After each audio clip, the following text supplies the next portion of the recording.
Zdravo svima, moje ime je Irena i to mi se dogodilo. Moji roditelji su zaista dobro komunicirali sa parom iz susednog grada. Tako su se zbližili da kad su dobili sina Aleksa i moji roditelji su me dobili godinu dana kasnije. Počeli su da nas zovu par u šali. Čudno je čuti da ste vereni sa 5 godina, zar ne?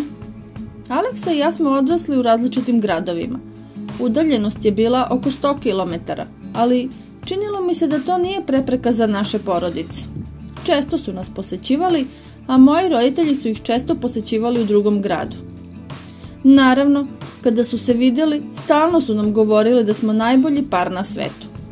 Samo smo se zezali i otišli da igramo stoni tenis u drugoj sobi. To nam je bio hobi. Prolazile su godine. Nismo se sreli nekoliko godina.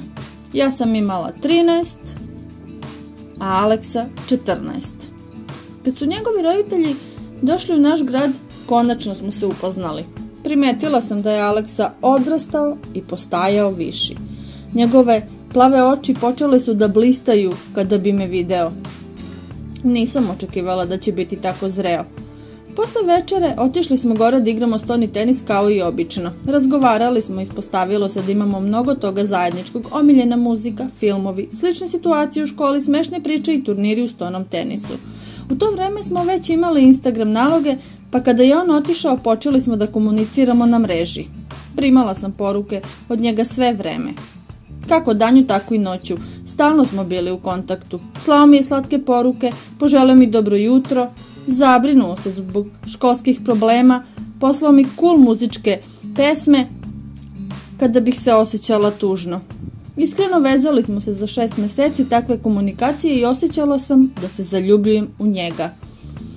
Bili su skoro novogodišnji praznici. Nažalost, nismo mogli ranije da se sretnemo sa Aleksom. Međutim, čekala sam da ga vidim.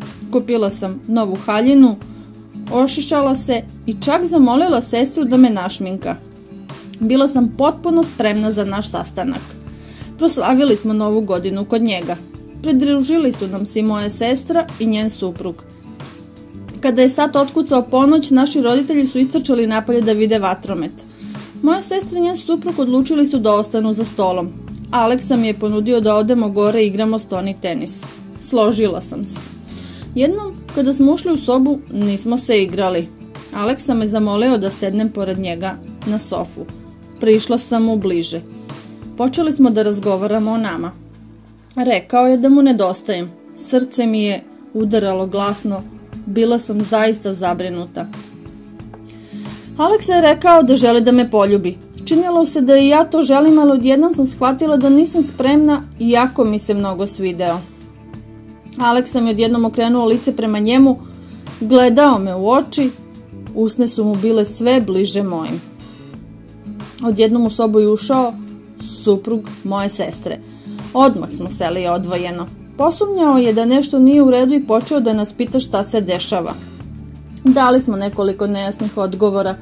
U međuvremenu sam sišla dole da potražim mamu. Pronašla sam je i rekla da Aleksa pokušao da me poljubi. Rekla sam joj istinu da mu se sviđam i da mi se sviđa. Zamolila sam je da to čuva u tajnosti. Jednostavno nisam bila spremna i želela sam da to podelim sa nekim. Mama me uveravala da ako nisam spremna da ga poljubim i ne moram. To me je malo smirilo. Kasnije sam pronašla Aleksa i rekla mu još da nisam spremna za takav potez. Uvredio se i ignorisao me ostatak večeri.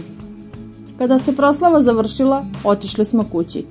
Naši razgovori koji su trajali čitav dan pretvorili su se u 4-5 poruka dnevno, nedelju dana kasnije.